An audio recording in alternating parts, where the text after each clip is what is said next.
मैं आश्रम नहीं जाना चाहती। मनोज अपने आप को बहुत खुशकिस्मत मानता था क्योंकि उसको बहुत अच्छी पत्नी जो मिली थी। मनोज की पत्नी शीला और उसकी माँ में बहुत अच्छी बनती थी। दोनों माँ बेटी की तरह रहती थी। बहू अपनी सास से बिल्कुल बेटी जैसा ही बर्ताव करती थी। बेटी की तरह रूठ जाती और जिद करके अपनी बात मनवा लेती। मनोज इकलौता लड़का है। मनोज के पिताजी नहीं हैं। मनोज की आर्थिक स्थिति इतनी अच्छी नहीं है, लेकिन घर में शांति और प्यार होने के कारण वह मेहनत करके अच्छे से अपना घर चला रहा है।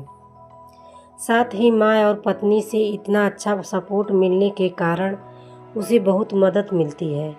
बहू और सास की इस जोड़ी की चर्चा मोहल्ले रिश्तेदार में भी होने लगी। इनकी मिसाल दी जाने लगी। कुछ लोग जलते भी थे, कुछ कहते कि यह सब शुरुआत में होता है, थोड़ा समय जाने पर सारा प्यार खत्म और बहू अपने रास्ते, सास अपने रास्ते।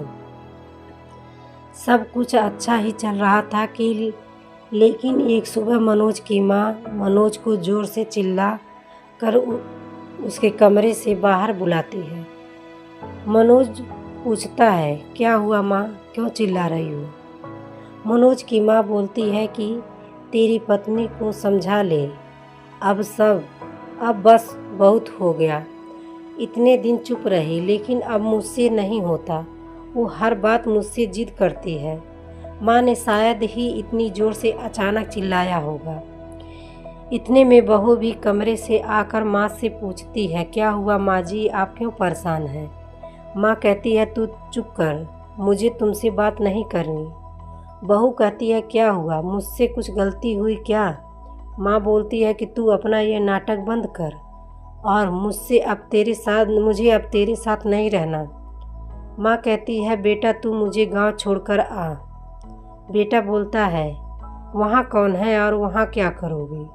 माँ कहती है, वहाँ मेरा भाई है और अब मुझे बची हुई ज़िंदगी वहीं गुजारनी है। बहू बोलती है, माँ जी आप ये कैसी बातें कर रही हैं? इस उम्र में आप वहाँ क्या करेंगे और मामा जी के पास कितने दिनों तक रहेंगे?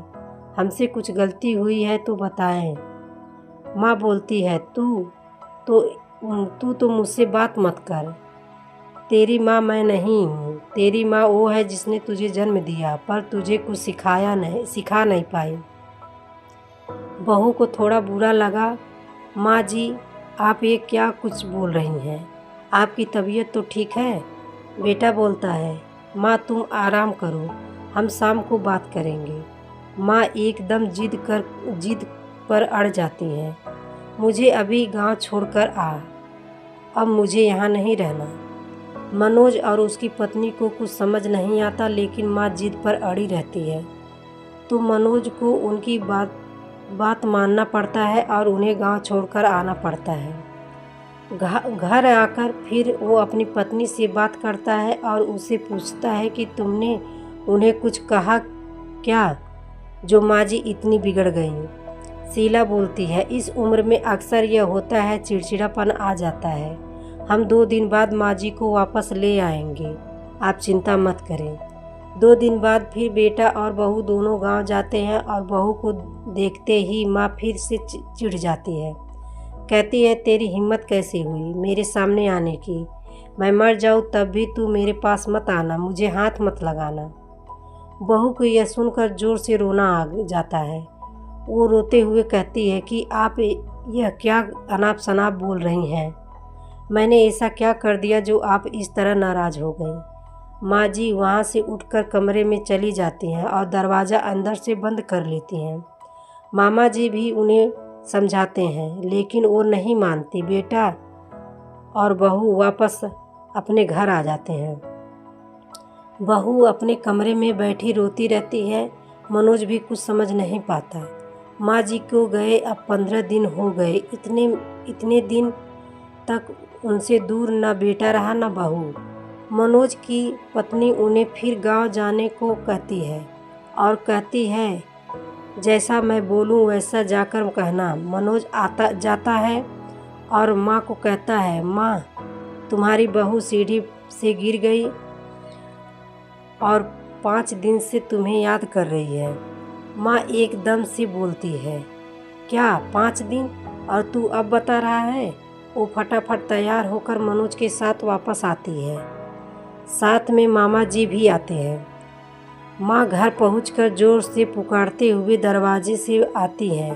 बहू बहू, और बहू के कमरे में जाकर बिस्तर पर सोई बहू के गले लग जाती है और रोने लगती है। बहू भी माँ जी से मिलकर रोती है। फिर बहू कहती है, जब आप इतना प्यार करती हैं तो वहाँ क्यों बैठी हैं 15 दिन से? माँ जी कहती हैं, तुमने झूठ बोलकर मुझे बुलाया। हाँ, पर पहले यह बताओ आप ऐसा बर्ताव क्यों कर रही थी आपको मेरी कसम। माँ जी बहू के फिर गले लगती हैं और कहती हैं, बेटा उस दिन जब मैं मंदिर से आई तो मैंने तुम्हारी और मनोज की बातें सुन ली। तुम बोल रही थी कि अभी हम संतान नहीं कर सकते क्योंकि उसकी ठीक से परवरिश नहीं कर पाएंगे।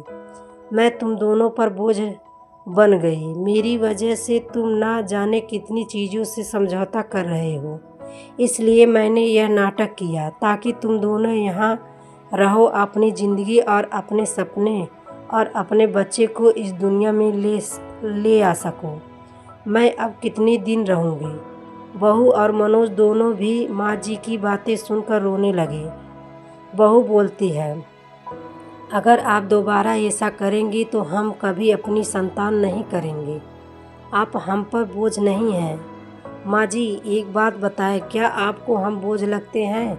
जब कोई माँ अपनी संतान को बोझ नहीं समझती तो फिर बेटे और बहू कैसे ऐसा सोच सकते हैं?